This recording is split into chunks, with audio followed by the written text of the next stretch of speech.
This week on the Bulldog Review, the soldiers and leadership of a group of different nations, including the United States, took part in a command post exercise as part of Western Accord 15 at Winkelman, Kazern, Harskamp, the Netherlands.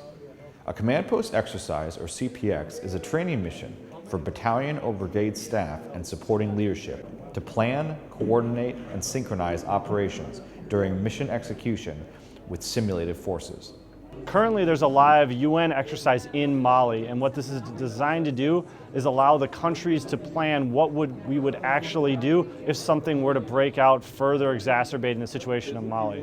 The personnel who are here are not a real headquarters. We won't actually, as this particular group of people will not actually be going to Mali to perform any of the missions. So we're using a real-world example for us to practice on and to develop lessons that each of us can take back to our home countries, our home units, so that if we or other members of our militaries are going to participate in a mission like this, we have some lessons from coming together and making it work as a group. The CPX acts as the second phase of Western Accord 15, as a follow-up to a week of academics training. The academics prepared us in a number of different ways. On the one hand, it gave us an opportunity in a little bit less stressful environment to get everybody together, to get to know each other initially, to understand who was going to perform what role for this particular exercise. Since again, we're not an actual headquarters element. And then it also gave us a chance to start to develop some practices about norms for how we'll operate and work with one another. And then it also, frankly, helped us to develop the scenario itself, and as a team come together as we would as a real military headquarters staff to come together and develop our plan that then we will use during the exercise this week, the actual command post exercise. Although there was a number of both African and European nations involved, the language barrier did not turn out to be an issue.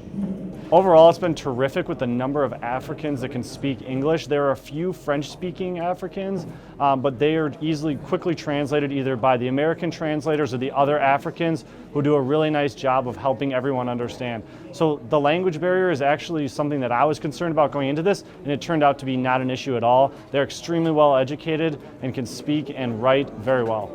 A particular challenge in a military environment is we have so many really technical things that we're talking about, either about our processes and procedures where we use military jargon with each other, or even specific equipment or specific threat groups. And so there's learning that our linguists have to do to understand how to effectively interpret really fairly technical sorts of military terms. Overall, the exercise was very successful, with all included nations working together to accomplish the mission.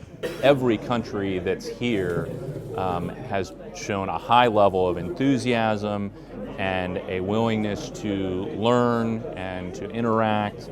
Reporting from Harskamp in the Netherlands, for 31AD and Fort Bliss, I'm Army Sergeant Mike Grimm, and that's your Bulldog Review.